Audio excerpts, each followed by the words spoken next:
EFTD.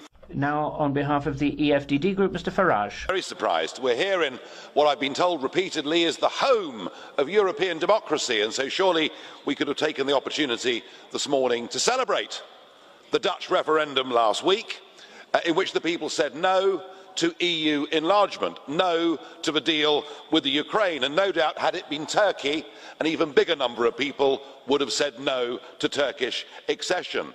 So it was a victory for democracy, but in particular it was a victory for a little organisation called Genpile, a group of young bloggers who managed to get together 427,000 signatures.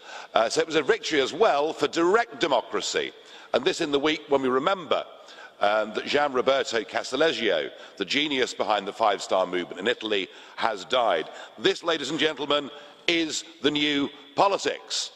And yet, we were told by Mr Juncker that if the Dutch voted no, it would be a disaster. But he hasn't mentioned it today at all. And indeed, your predecessor, Mr Van Rompuy, my old mate, says we should just ignore the Dutch and carry on blithely. So what we're seeing is the big battalions of vested self-interest doing their best to completely ignore the will of the Dutch people. Well, I think things are changing. I don't believe these institutions can survive 21st century technology.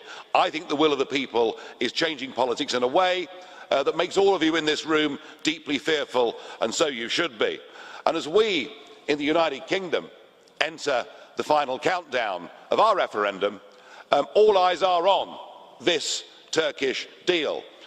And I think what we see is the bosses of the EU bowing and scraping before Mr Erdogan, who gleefully walks all over you, tramples over human rights at every level, and for Mr Juncker to tell us this morning that we're making progress. Let's just examine that. 1.8 million people have come to the EU in the last 18 months, and we've sent back 300.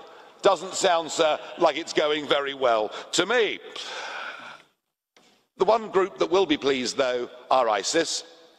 They have now managed to put 5,000 of their operatives into the European continent, according to the boss of Europol, something that should send a shiver down our collective spines.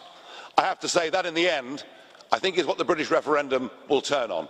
I think we will vote for Brexit, and the reason is we'll vote to put our own safety first. It is going to be, as it was in the Netherlands last week, a battle of people versus the politicians. You may have the big money and the big businesses and Goldman Sachs, but we've got our armies of bloggers, and in the end, the people's will is going to prevail.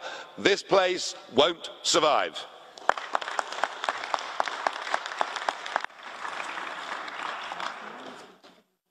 Herr Eriksson möchte Ihnen. Mr. Eriksson has a question for you. Go ahead. Thank you, Mr. Speaker. I have a question to Mr. Farrage, who is sitting behind the British flag. Now, don't you think that quite embarrassing for many Brits that a speaker who's speaking behind the British flag is celebrating a referendum which the only winner is Mr. Putin, who now is celebrating that Europe is not united behind the cooperation with Ukraine? Bitte sehr, Herr Farage. Well, Go ahead, Mr. Farrage. but I'm equally not very keen on going to war with Mr Putin. Strikes me as being a very silly idea. What did we do? We encouraged the overthrow of a corrupt but democratically elected leader in the Ukraine, and we, in effect, have poked the Russian bear with a stick, and we're surprised when he reacts. We shouldn't be. I think we should all have our own individual nation-state democracies, and I want a Europe, Mr Eriksson, where we trade together, cooperate together, work together, are friends and good neighbours with each other. What I don't want is that flag, an anthem, and all these presidents. I don't want political union. I want genuine